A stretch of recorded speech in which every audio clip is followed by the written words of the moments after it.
Francisco Ignacio Madero fue un empresario, escritor, filántropo y político mexicano, que llegó a ser presidente de México en 1911. Madero es recordado principalmente por ser el iniciador de la Revolución Mexicana, para derrocar exitosamente a Porfirio Díaz, el cual llevaba 35 años en la presidencia. Pero el gusto le duró poco, pues moriría asesinado en un golpe de Estado, a tan solo 15 meses de haber sido electo presidente. Sin embargo, hay un aspecto del llamado apóstol de la democracia, del cual no se habla, ni se enseña en las escuelas. Un aspecto, el cual está muy bien documentado por los historiadores e investigadores, y es que Madero era un médium espiritista. Y más sorprendente aún, es que fueron los espíritus los que lo incitaron a iniciar la Revolución Mexicana.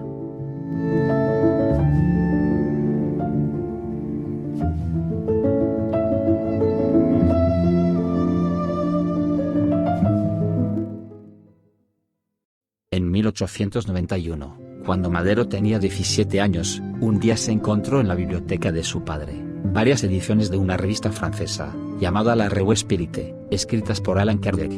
Madero quedó fascinado por estas, y decidió irse a estudiar a Francia. Durante su estadía en aquel lejano país, descubrió que él también era medium psicográfico, o escribiente, y que podría recibir mensajes de los espíritus. Y así, pudo escribir muchas comunicaciones de personas ya fallecidas, incluyendo las de su hermano menor, Raúl. Estas comunicaciones me hicieron comprender a fondo la filosofía espiritista, y sobre todo, su parte moral, y como en lo íntimo, me hablaban con gran claridad, de los invisibles que se comunicaban conmigo, lograron transformarme, y, de un joven libertino inútil para la sociedad, han hecho de mí, un hombre de familia, honrado, que se preocupa por el bien de la patria, y que tiende a servirla en la medida de sus fuerzas. Al regresar a su natal Coahuila, con 30 años de edad, además de continuar con los negocios de su padre, Francisco Madero Hernández, fundó la Sociedad de Estudios Psíquicos de San Pedro, con la intención de propagar el espiritismo. Y en este centro espírita, él era quien recibía todos los mensajes, los cuales publicaba en varias revistas espíritas, usando el seudónimo de Arjuna y Bhima, ambos personajes del Bhagavad Gita. Su hermano Raúl dejó de comunicarse, y ahora recibía mensajes de unos seres que firmaban como B. J. y José Ramiro, los cuales le advertía de una lucha revolucionaria. Hoy sales para la gran capital de la República, más con el objeto de defender la buena causa del Congreso. No estarás solo en tan noble tarea, nosotros estaremos contigo, ten fe. En 1908, los espíritus le recomendaron irse a su hacienda Australia, para escribir un trabajo que tendría una resonancia inmensa. De esta labor, salió La Sucesión Presidencial en 1910, un libro donde se señalaban los errores de Porfirio Díaz, y la necesidad de tener elecciones justas para elegir al presidente. Lo cual le hicieron muy popular, y más adelante, un candidato a la presidencia. Al año siguiente, fue arrestado en San Luis Potosí, por ultraje a las autoridades e intento de rebelión, y estando encarcelado, y daría el Plan de San Luis, un documento, donde se convocaba al levantamiento de armas, para culminar con la dictadura de Porfirio Díaz, y establecer elecciones libres y democráticas. En sus memorias, Madero explica que la sucesión presidencial, y el Plan de San Luis, los escribió dirigido por los espíritus de José María Morelos, y Benito Juárez.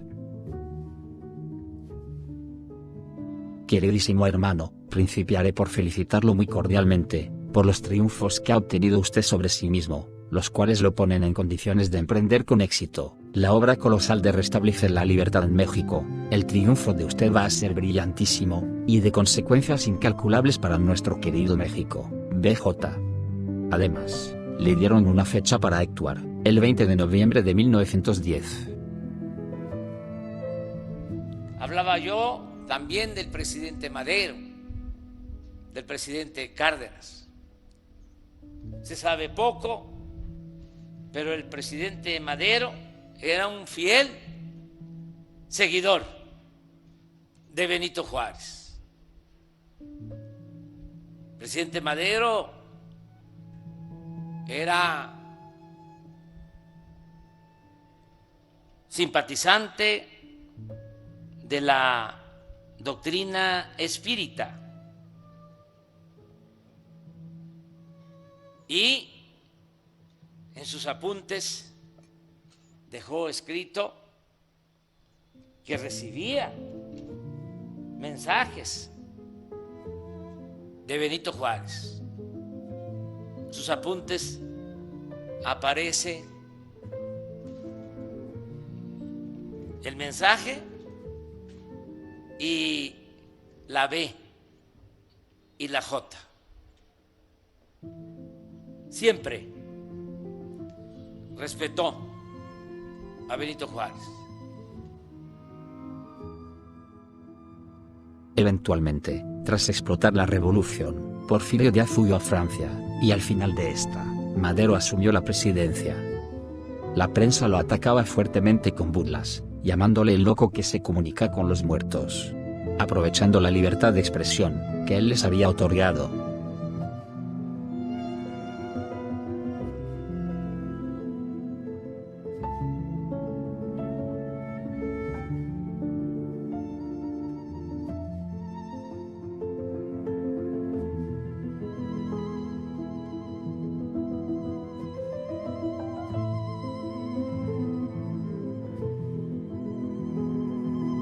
En 1903, un mensaje de su hermano Raúl le advertía que su destino será hacer una revolución, que será sacrificado, y debería perdonar a quien lo traicionaría. 10 años después, esta profecía se cumple, al ser asesinado en un golpe de Estado, por órdenes de Victoriano Huerta. Madero estuvo tan solo 15 meses en el poder, y tenía tan solo 39 años de edad al morir. Ahora, saben la deuda histórica que tiene México con el espiritismo, codificado por Allan Kardec. Y cómo, de la mano de un medium, unos espíritus impulsaron la revolución, y como Madero se convirtió en el único presidente, medium espiritista, de la historia.